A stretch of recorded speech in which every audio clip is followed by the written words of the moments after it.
Shri N Arun, താങ്കൾ ചലച്ചിത്ര academy അംഗമാണ്, താങ്കളുടെ ചെയർമാനാണ് രഞ്ജിത്ത്, താങ്കൾ AIYF-ന്റെ സംസ്ഥാന സെക്രട്ടറി കൂടിയാണ്. രഞ്ജിത്ത് രാജിവെക്കുന്നത് വരെ സമരം എന്ന് AIYF പ്രഖ്യാപിച്ചിട്ടുണ്ട്. നോക്കൂ, കേരളം ഭരിക്കുന്നത് ഇടതുപക്ഷ ജനാധിപത്യ മുന്നണിയാണ്, ആ സർക്കാരിൻ്റെ ഭാഗമാണ് താങ്കളുടെ പാർട്ടി.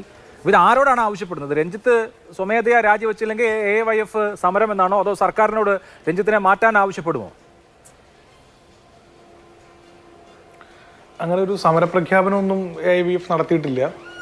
നമ്മൾ പ്രതീക്ഷിക്കുന്നത്, നമ്മൾ ആവശ്യപ്പെട്ടിട്ടുള്ളത് കുറ്റാരോപിതനായിട്ടുള്ള അക്കാദമി ചെയർമാൻ മാറി നിന്നുകൊണ്ട് അന്വേഷണം നടത്തണം എന്നുള്ളതാണ്.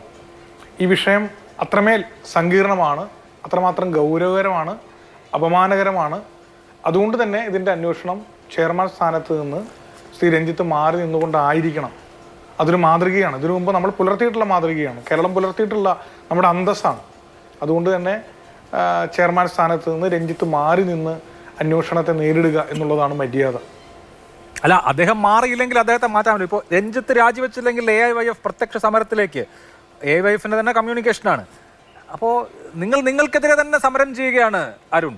എന്തുകൊണ്ടാണ് സർക്കാരിന് സ്ത്രീപക്ഷ സമീപനം എടുക്കാൻ കഴിയാത്തത്? ഇങ്ങനൊരു ആക്ഷേപം വന്നു, ആക്ഷേപം വന്ന ആൾ മാറി നിൽക്കട്ടെ, അന്വേഷണം നടക്കട്ടെ, ഇതാണല്ലോ എടുക്കേണ്ട സമീപനം.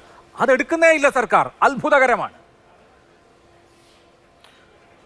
അത് സർക്കാർ എടുക്കും എന്നാണ് ഞാൻ പ്രതീക്ഷിക്കുന്നത്. അത് തീരുമാനം അങ്ങനെ തന്നെ വരും എന്നാണ് ഞാൻ പ്രതീക്ഷിക്കുന്നത്. ഇപ്പോൾ അഭിലാഷ് ഇവിടെ സൂചിപ്പിച്ച് ഞങ്ങളുടെ ഒരു ഓപ്പൺ ഫോറം ഉണ്ടായിരുന്നു, ഒരു ചർച്ചയുണ്ടായിരുന്നു ഹേമ കമ്മിറ്റി റിപ്പോർട്ടുമായി ബന്ധപ്പെട്ട്. ആ ചർച്ചയിൽ ഉയർന്ന ഒരു അഭിപ്രായം, നിങ്ങളുടെ മീഡിയ പ്രതിനിധികളൊക്കെ അവിടെ ഉണ്ടായിരുന്നു, നമ്മുടെ ഉയർന്ന ഒരു അഭിപ്രായമാണ് ഇപ്പോൾ ഇവിടെ വന്നിട്ടുള്ളത്.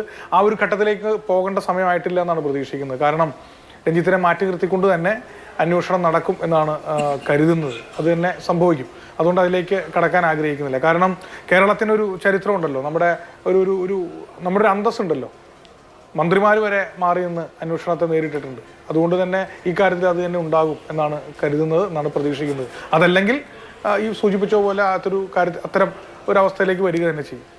ശരി, രഞ്ജിത്ത് രാജിവെച്ചില്ലെങ്കിൽ സമരം എന്നാണ് AIYF